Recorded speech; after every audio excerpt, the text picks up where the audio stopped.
Hola everyone. Hello, it's Alicia Miller, the founder of Core Emotional Healing, and I'm back in Costa Rica. So please bear with any blurriness or freezes on these Facebook Live videos I'm doing here because the internet is not reliable, so it's totally out of our control. You can practice accepting and releasing and surrendering to whatever happens. This is day 2 of my Facebook Live series this week called Messages from a Wounded Inner Child. What are your symptoms trying to tell you? And so each day I have a different topic, different symptoms. And yesterday I covered emotional eating and eating disorders to help you see if you are struggling in these areas that they are symptoms of something much deeper than just the food or your how you feel about yourself is all pointing to something much deeper for you to heal, which is your childhood wounds. So today's topic is on addictions and compulsions. And if you're joining me live, please say hi and share if you are struggling with any addictions or if you have any questions. So addictions, I have dealt with pretty much, and I say all addictions except I think about 2 at this point in my life. And those 2 that I haven't dealt with are gambling and hoarding. But besides that, I have struggled with pretty much using everything I could to feel better until I finally did the core emotional healing work on myself. And those things I used are no longer controlling me, or I don't have any cravings or desire for those things. So I want to help you see that you don't have to live with addictions or symptoms, chronic physical symptoms, emotional eating, anxiety and depression. I'm going to be talking about tomorrow, and relationship struggles and patterns. So I'm going to be covering all these topics this week, and the purpose is to help you start to recognize your own symptoms and to see what they're trying to tell you, and what is calling for you to heal. And it's not about the symptom, and it's not about the addiction. It's not about using things again or doing things or anything like that. It's about freeing yourself from your childhood wounds that are keeping you in chains and keeping you suffering in every area of your life. And you may have a good life, and you may have just thought, well, it's okay. I have a job and a family, and I just deal with things, or that's just how I am. I just tend to overeat, or I just love chocolate, or I'm just a control freak, and that's just how I am. So I want you to see that there's more for you, and you don't have to live like that. And once you heal the root cause of your symptoms, you will access so much more for yourself, so much more within yourself, and there's so many more possibilities for your life, and just freedom from all of the things that you felt you had to do to feel better. So hello, loving you all. Thanks for joining. So yesterday I reviewed emotional eating and eating disorders. If you didn't see that, it's on my Facebook page. You can watch it anytime if you just click on videos. Again, Costa Rica internet got we got cut off after like 16 minutes. It started freezing, but I did say everything, the important points I wanted to say yesterday. So I'm just, also doing the series during Mercury retrograde. I'm brave. I have faith and trust in getting the message across that's needed. So today's topic is on addictions and compulsions. I'll just talk about the ones that I have gone through, so maybe you can recognize some things that you're still using to feel better. The goal is to not have to use anything to feel better. The goal is to see why you're using something to feel better. What you don't feel good about, what is deeper that you haven't felt, that you keep, numbing or stuffing down or distracting from. So what I used to try to feel better, which never works, let's see, when I was 14, I started drinking heavily beer, and the same night I was involved with a guy, and so I had the two addictions started at the same time that go very well together: alcohol and sex. And so I had this addiction to being desired because I really needed to feel loved. That definitely did not help me feel loved. I always felt unloved with that behavior, but I wasn't aware of that. But I used, so I would go out and get drunk most of my life, from 14 until into my 30s. I'm now 44, and so there was always a tie with getting drunk and being desired by men and having sex. I started using drugs in my 20s to be able to be out more, be able to drink more. I also started to shop and consume and achieve.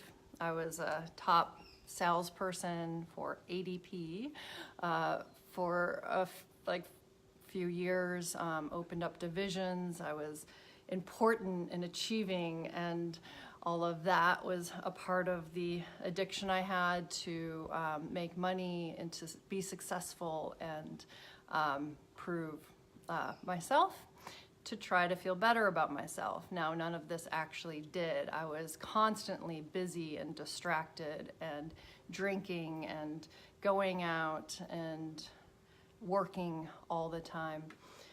I also started becoming addicted to fasting and detoxing, and my health definitely was an addiction. What food I ate, restricting my food, finding the perfect diet. Whenever I didn't feel good about myself, especially after partying a lot, I would then do a 2-week detox. So that was a nice detox, retox cycle I was in for a while. And let me see, what else? I started writing down all the addictions that people have to share with you, and I was like, wow, I pretty much had them all. Food, so I was definitely addicted to food in a way where I was constantly thinking about it and needing to eat, or sometimes I would binge. I was addicted to sugar for a while, alcohol, sex, drugs. I smoked cigarettes, perfectionism. I had to look perfect and do everything perfect. At points, I was addicted to exercise. So you can see some of these are related to the topic yesterday with eating disorders. So I had bulimia, and a form of bulimia is restricting and fasting and exercising. So similar. I was addicted to shopping, working, achieving, and then once I started working on myself and becoming more self-aware, I started being more addicted to being needed and rescuing people. And so working, I was still a workaholic, and I was obsessed, and I had obsessive thoughts of survival and fear and how I was going to make it. And so just constantly working and working hard, doing things, being productive, getting myself out there as much as possible. So then I was addicted to spiritual practices. And I also, at that same time, was still doing a lot of cleanses and a lot of detoxing. And then I had to just do some practices every day. And it just became kind of, those are more like compulsions, where I had to do them to feel okay about myself. So all of those things, the things I didn't use that other people may be using, is sounds familiar, yes. It's interesting how we can be addicted to so many things until we learn how to be with ourselves, be with our emotions, heal from repressed emotions. Let me just finish the list. Some people are addicted to cleaning. I was not addicted to cleaning, something I do not enjoy doing. And gambling and hoarding. Those are like, 3 out of the 30 addictions I didn't have. But so these addictions that I just listed and compulsions are all ways that we have learned to protect ourselves from our pain. So they're protections, and then they're also ways to distract, avoid, numb our feelings, and also they can play a part in filling a hole and compensating for the toxic shame that we feel inside, and the pain, the emotional pain. So we use them to try to feel better about ourselves. We use them to not feel the emotional pain. We use them to try to feel better or overcompensate for not feeling good enough, or having self-hatred. This is oftentimes subconscious, but self-hatred and feeling there's something wrong with you, or there's something wrong, so I have to do things to make sure that I'm okay. So it's all kind of like a feeling of not feeling okay about ourselves. Okay, so what happens, so you have all of these like addictions and compulsions, and what people tend to do is focus on the behavior or the thing that you're using. And it's not about that. So if you continue focusing on controlling the addiction, you're just going to keep suffering, because it was never about the addiction. It's about the emotional pain and the feelings, and the feelings about yourself that was causing it. So the first step, if you are addicted to drugs and alcohol, if you are an addict, the first step is to stop and get help and go to rehab and go to meetings. And then you can start doing the healing work. You won't be able to start working with your emotional wounds if you're still using, if you're a full-on addict, okay? So you've seen what addicts do, and I'm sure you know with yourself or other people that you know that they replace one addiction with another. I did the same. When I stopped drinking completely. I stopped doing drugs. I stopped sleeping with men and women. I stopped using sex, and so then I was left with all of this stuff, so I would just use other things. Distractions, being busy, detoxing, like I said, emotional eating. So You've seen also people considered to be dry alcoholics. They're not drinking anymore, but they're still kind of doing the same behavior or using something else like exercise and or spiritual practices or food. And you can tell that they're still being controlled by it because they can't not do it. So you can tell if it's an addiction or compulsion if you are controlled by it. Like, you don't feel okay if you're not doing it, if you're not using it. It's being used to feel okay. Okay. You never feel okay, but you're like coping basically. So then some people use kind of more behavior or cognitive therapies. Again, it doesn't heal what's causing it. Again, it's just trying to control the behavior or control the thoughts. So what heals it is learning how to be with, listen to, and take care of your feelings from the past. And then that includes like actually accessing your repressed emotions. Even if you've done a ton of that work in the past, there's still more if you still have these symptoms. So if you're still having this craving or needing to use something, or your body is flaring up, or you're still stuck in codependent relationships, I'm going to be talking about that this week, or you're still addicted to any distractions. Okay. Hi, Tiffany. Hi, Joni. Pura vida. All right. So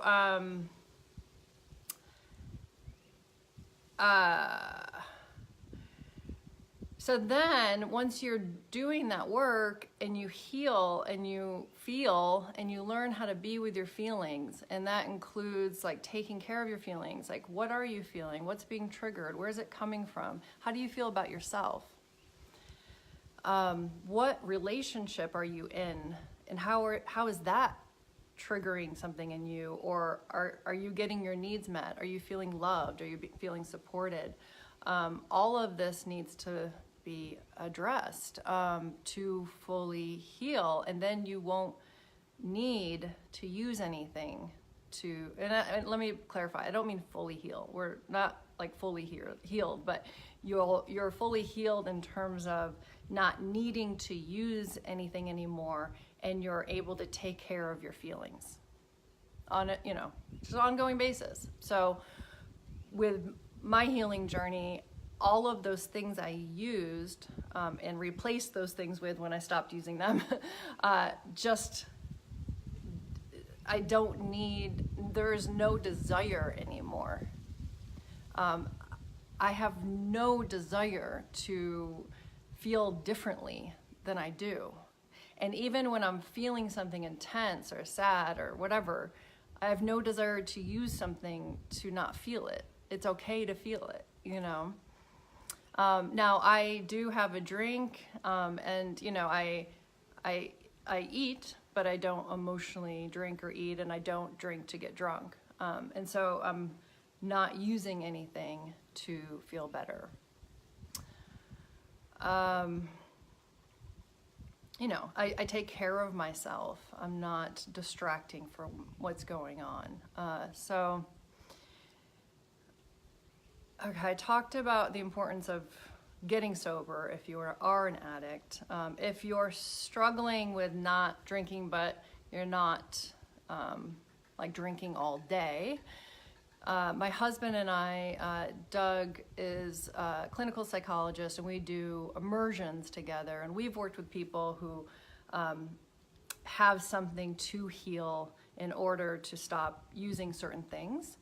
So that works. So if you're not kind of actively using all day, but you have something that you're trying to just comfort with some things, you can do healing work to release that thing that's driving you to it. So we've worked with people before where they stop needing to drink every night, or they I've worked with many clients who stop having sex or needing to have sex with people who aren't good for them. They stop shopping. They stop using food, and they don't need, their sugar cravings go away. They stop rescuing people,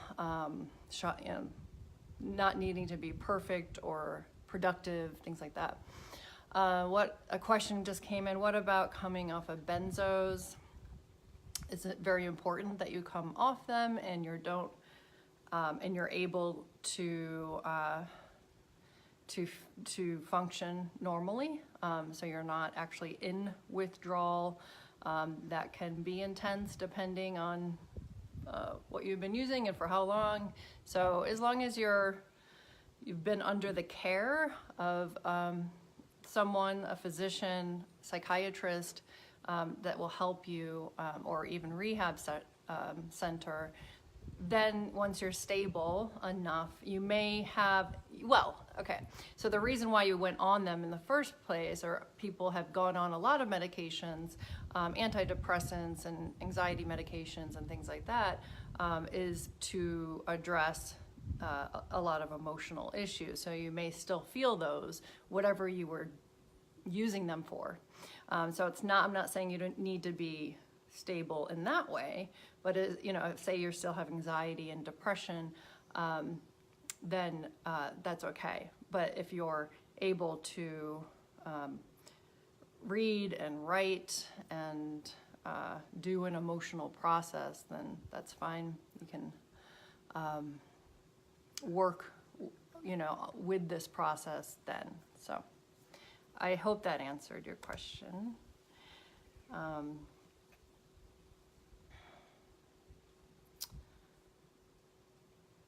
Anyone else have any questions right now? So what to do to heal, as I had mentioned, and let me just talk about, again, the things that people tend to do to come off of these things, or to stop emotional eating, or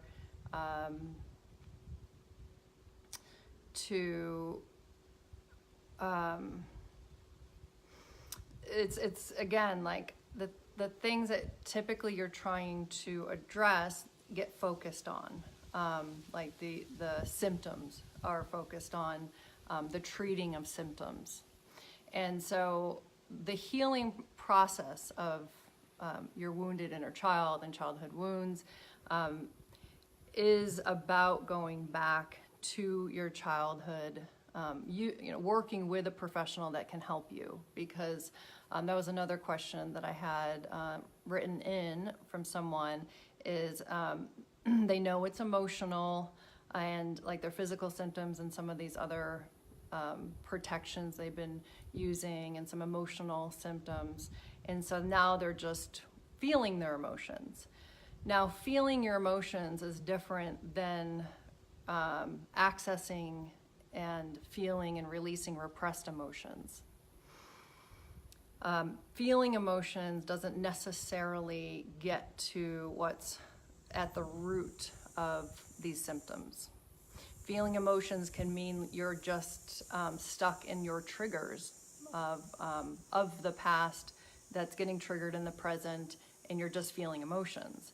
That's not healing your core emotional wounds. So my husband, Doug, he's a clinical psychologist, he looked at the model of core emotional healing, and we defined what really needs to be addressed through this process as the core emotional complex. And what's at the core are your emotions that were repressed from childhood, and memories from childhood.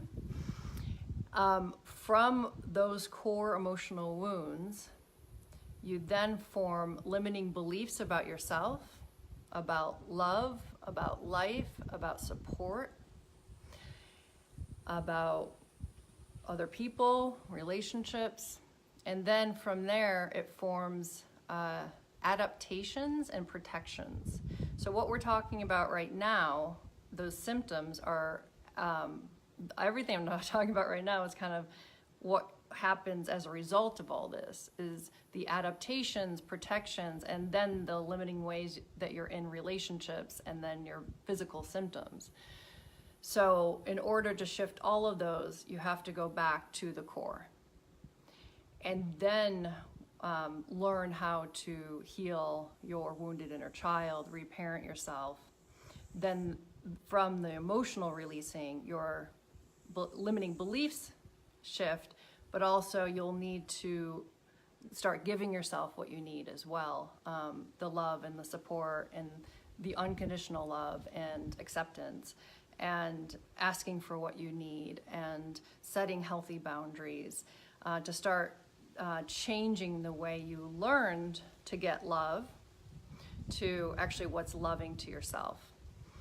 So all of that actually is what releases addictions, emotional eating disorders, chronic physical symptoms that are emotional, anxiety, depression, and relationship patterns. So if you're still dealing with all of these symptoms, just know there's more to address within that core emotional complex. Hope it wasn't too complex, but I think you got the idea that it's not just feeling emotions or loving your inner child with sweet, loving messages. It's actually going in and actively healing.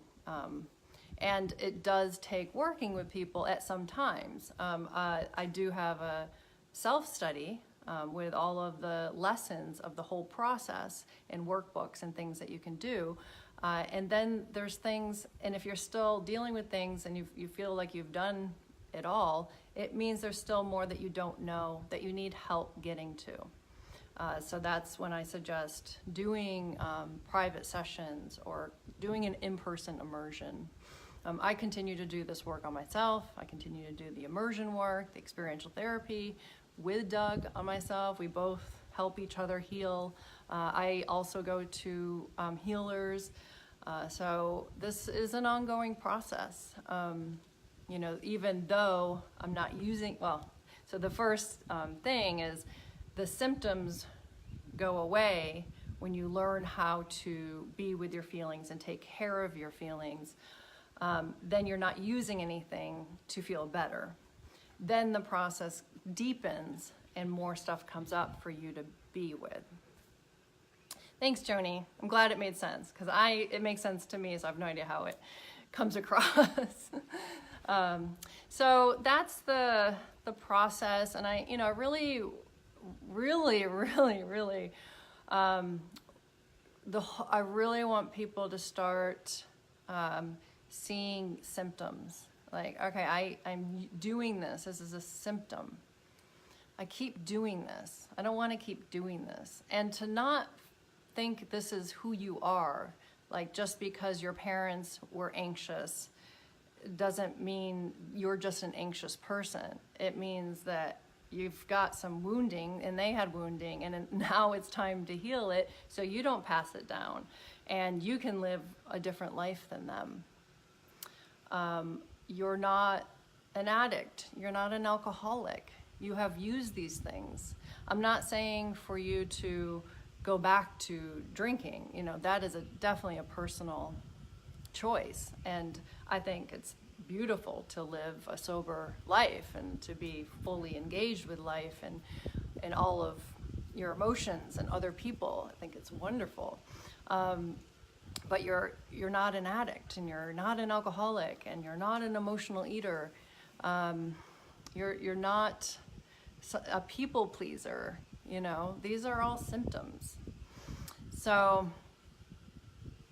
you want more, you can have more for yourself if you just keep doing the work, and pay attention to any patterns in your life with using things and relationships that just don't feel good.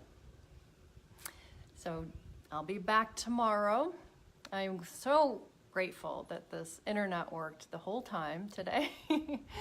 So I did set that intention to say what I needed to say, so I'm glad it worked. Tomorrow is on depression, anxiety, insomnia, and all of the things that go with those. So you can tune in again here. And Thursday is relationship problems. And Friday is chronic physical symptoms that you just know are emotional. So lots of love to you. Love you, Joni. Thanks for watching, everyone. Bye.